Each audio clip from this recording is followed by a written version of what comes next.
और नालंदा से प्रोफेसर फिरोज मंसूरी ने आज जो है क्रांतिकारी भाषण दिया। भाषण में उन्होंने डायरेक्ट नीतीश कुमार को चेतावनी दी एवं भारत सरकार को चेतावनी दी कि अगर जो हमारी बात भारत सरकार एवं राज्य सरकार नहीं मानती है तो 24 जुलाई को जो है हम लोग अति पिछड़ा वर्ग के लाखों की समुदाय में लोग जाकर के जो है पटना में विधानसभा को घेरने का काम करेंगे। आइए सुनते हैं कि प्रोफेसर फिरोज मंसूरी ने क्या कुछ नीतीश कुमार को कहा। और कि मैट्रिक में भी उन्होंने कहा था कि अगर अंग्रेजी में मेरा बच्चा फेल भी है तो उसको पास करो। ये था समाजवाद, ये था समाजवाद। लेकिन क्यों आज हमारे लोग क्या कर रहे हैं? पिछड़ों के नाम पर सत्ता चला रहे हैं। पिछले 35 साल में पिछड़ों की सत्ता है, किसी अगले की सत्ता नहीं है। कौन कहता है कि ब्राह्मण की सत्ता है? कौन कहता है कि भूमियारों की सत्ता है?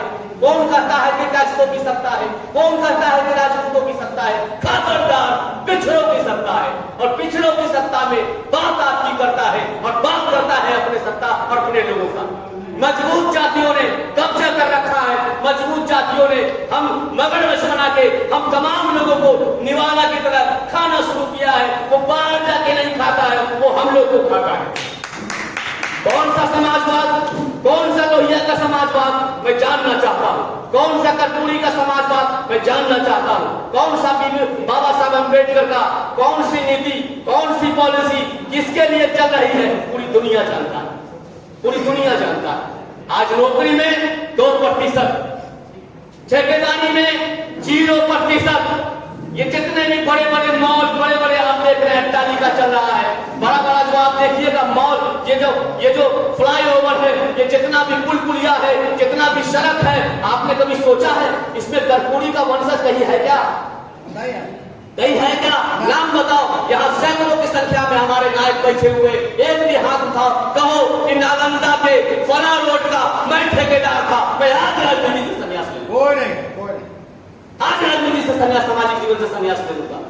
शर्म नहीं आती है? हर बार चुनाव आता है, हर बार 5 साल पहले जब चुनाव से पहले 3 महीना पहले दावे करने लगते हो बगैर अति पिछड़ा के कोई सरकार नहीं बन सकती। बात सही है, कोई सरकार नहीं बनती है। लेकिन सवाल है कि हम सरकार बनाते कैसे हैं? सवाल है कि हम सरकार किसके लिए बनाते हैं? सवाल हम अपने लिए कभी नहीं करते। आपको पता है कि आपकी 40% जनगणना में कम हुई है, 40% आंकड़े कम हुए हैं, जब सबको पता है कि अपनी अपनी जाति को छुपाया गया है। हमारे लोग को शर्म आती है अपनी जाति बताने में। हमारे लोगों को अग्रे बढ़ने की बीमारी है, हमारे लोगों को बड़े संख्या में घुसने की बीमारी है। हमने अपनी जात को छुपाया। ये जानते हुए कि बिहार में जो जाति गणना है वो जात को पूछा गया था, नहीं बोले हम, क्योंकि हम मोहल्ले में 4 थे, 5 थे, हम क्या किए, बहुसंख्यक में शामिल हो गए, जिसका नतीजा हुआ कि हमारा जो 20 से 30 लाख पॉपुलेशन घट गया। और अगर ऐसा होता, अगर 20 से 30 लाख पॉपुलेशन हमारा बढ़ता तो याद कीजिएगा 13 साढ़े 13 करोड़ में 50% हम होते। और जरा सोचिए बिहार का 50% का समाज ठीक मान, सत्ता से भी मान रहा है, 24 जुलाई को पटना जाने की बात कर रहा है। सोचिए क्या होगा जब 35 साल की सरकार पिछड़ों की सरकार रही और तब हम कह रहे हैं कि हमको आरक्षण दे दो, हमारे आरक्षण को बचा लो। हमारे आरक्षण को देने वाला हमारे आरक्षण का लुटेरा है, हमारी चिंता करने वाला ही हमारा लुटेरा है। बोलो मेरे दोस्त, बोलना होगा। कब बोलोगे, कब बोलोगे? 13 करोड़ के पॉपुलेशन में, साढ़े 13 करोड़ के पॉपुलेशन में इस बिहार में अति पिछड़ा 50% है। जब दिल पर हाथ रख के रखो, हाथ रखो। उस देश में जहां बाबा साहब अम्बेडकर का संविधान चल रहा है, उस देश में जहां हम कहते हैं कि सुशासन राज है, उस देश में जहां हम कहते हैं न्याय के साथ विकास है, ये कैसा विकास है? ये किस तरह का विकास है? मुझे कोई अपने पिछड़ों के नेता से गिला शिकवा नहीं है। मैं समझता हूं आपकी परिस्थिति क्या थी, मैं जानता हूं 90 का दौर क्या था, मैं जानता हूं कि आपकी क्या स्थिति थी। हे मेरे नायक, हे मेरे नेता, आप 90 में थे, हम मान लिया। आप 95 में थे, हम मान लिया। आप 2000 में थे, मान लिया। 2005 में थे, मान लिया। अति पिछड़ा आपको सरकार बनाया, आपको राजा बनाया,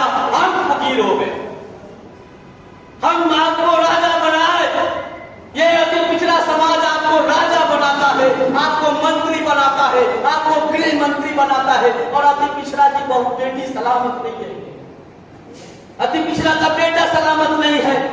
कभी अरवल में मारे जा रहे हैं, कभी नालंदा में मारे जा रहे हैं, और नालंदा में तो बलात्कार हुआ चंद्रवंशी जी, बहु बेटियों के साथ बलात्कार हो रहा है अति पिछड़ा का। कोई सुरक्षित नहीं है।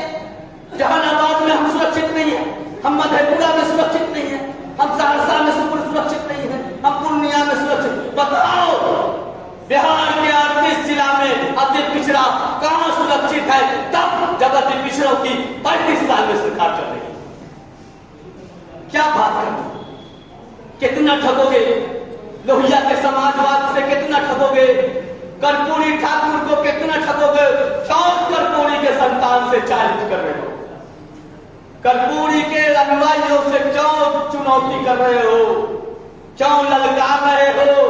ये तब जब हमारा वोट है तो हमारा राज होगा। इसलिए 2025 अति पिछड़ा की सरकार होगी। याद रखना, 2025 अति पिछड़ा की सरकार होगी, अति पिछड़ा द्वारा बनाई हुई सरकार नहीं होगी। ये बहुत ड्रामा हो गया। ये 81 से 90 से 95 से 2000 से 2005 से 2010 से 2015 से 2019 से 2000 ये नहीं चलेगा। अति पिछड़ा समाज अगर आप मानते हो, अगर सचमुच आप कर्पूरी ठाकुर के अनुयायी हो, अगर सचमुच बाबा साहब अम्बेडकर को मानते हो, अगर वाकई लोहिया के समाजवाद को मानते हो, अगर वाकई तुम समाजवादी हो, तो आओ अति पिछड़ा के अनुयायी को, अरे कमजोर को तो ये जो आरक्षण था ना, ये कमजोर को आगे बढ़ाने के लिए था। ये मजबूत से कमजोर को खाने के लिए नहीं था। मगरमच्छ मत बनो, मगरमच्छ मत बनो, मगरमच्छ मत बनो। आओ हमारे साथ आओ, आओ कमजोरों को उठाओ, आओ कर्पूरी के बच्चों को कहो कि आओ चलो स्कूल चलो। आज हमारे स्कूल का क्या स्थिति, आज हमारे कॉलेजों का क्या स्थिति? क्यों हम कॉलेजों को सुनसान और बंजर बनाना चाहते हैं? ये कॉलेजों में किसका बच्चा पढ़ता है? ये कॉलेजों विद्यालय में किसका बच्चा पढ़ता है? ये हाई स्कूल में किसका बच्चा पढ़ता है? ये प्राइमरी स्कूल में किसका बच्चा पढ़ता है? क्यों हमारे बच्चों को निरक्षर रखना चाहते हो? क्यों लॉलीपॉप दिखा रहे हो? क्यों हमारे बच्चों को मिड डे मील खिचड़ी खिला के, तमाम तरह के संसाधनों को जुटा के, क्यों हमको अप्रत्यक्ष रिश्वत देते हो? ये जो समाजवाद है, ये फर्जीवाद है। ये जो आपका समाजवाद है, ये फर्जीवाद है। इसलिए नालंदा की भूमि से, नालंदा के ज्ञान के उस भूमि से मैं सचेत करता हूं, हे पिछड़ों के नायक, हे 35 साल तक सरकार चलाने वाले नेता, हे लीडर, हे कर्पूरी के नाम पर, हे बाबा साहेब के नाम पर सरकार चलाने वाले लीडर, मैं आपको सावधान करता हूं। मैं नालंदा से सावधान करता हूं। खबरदार, अगर 2025 में अति पिछड़ा का जो ये 5 मांग है दे दो, कोई शिकायत नहीं है। क्योंकि कमजोर की बीवी सबकी भौजाई, या पिछड़ा समाज कमजोर की बीवी हो गई, ये कमजोर की बीवी हो गई। आज हमको सबसे कमजोर बना दिए हो। मैं जानता हूं कि हमारे लोगों की गलती है, हमारे लोगों की गलती है। आज अगर आप जगे हुए होते, आज अगर आप लोग जाति में नहीं बढ़ते, 112 जाति में आपको बांट दिया, आपको पता है ये साजिश आपके खिलाफ। आपको जब जाति गणना करा के और जब जाति बना के, जब मूल अति पिछड़ा, जो अति पिछड़ा ताकत था, असेंबली बैकवर्ड खिलाफ, वो काका कालेकर का, वो मुंगेरी लाल का, और सबसे बड़ी बात है कि वो हमारे जननायक कर्पूरी का जो अति पिछड़ा था, आपको 112 बना के 112 भाग में बांट दिया है। लेकिन कभी पिछड़ों के लिस्ट को देखा है? जानते हैं 112 में 27 अति पिछड़ा मुसलमान थे। वही नटपबड़िया, भाट, बक्को, झोला, रुपये, गुजरा, वही सिकलगर, वही नील शिकार, वही दर्जी, वही चुनिहारा, और ये तमाम लोग, हमारा प्रजापति, हमारा तांती, हमारा निषाद भाई, हमारा सब टोटल, हमारा पंडित लोग, हमारा कुम्हार, ये सभी लोग, और सबको 112 जाति में रखा है, और सबको कहा है 0.22, 0.35, 0.85, 1.2, 1.3, 1.4, ये जो करवा रहे हो ना, और क्या किया? आराम से पिछड़ों के लिस्ट को डिलीट करते चला गया, और वहां पर धरती पर अकेले 14 जातियों का कब्जा कर लिया। और बदनाम किसको किया? बदनाम किसको किया? बदनाम किया मनुवादी व्यवस्था, ब्राह्मणों की सत्ता, भूमियारों की सत्ता, राजपूतों की सत्ता, कास्टों की सत्ता। तो वो 4 जाति को बदनाम किया। क्या हुआ था इतिहास में वो जाने, उसका काम जाने। लेकिन अति पिछड़ा के साथ कौन? मैं तो 35 साल का हिसाब दूंगा ना।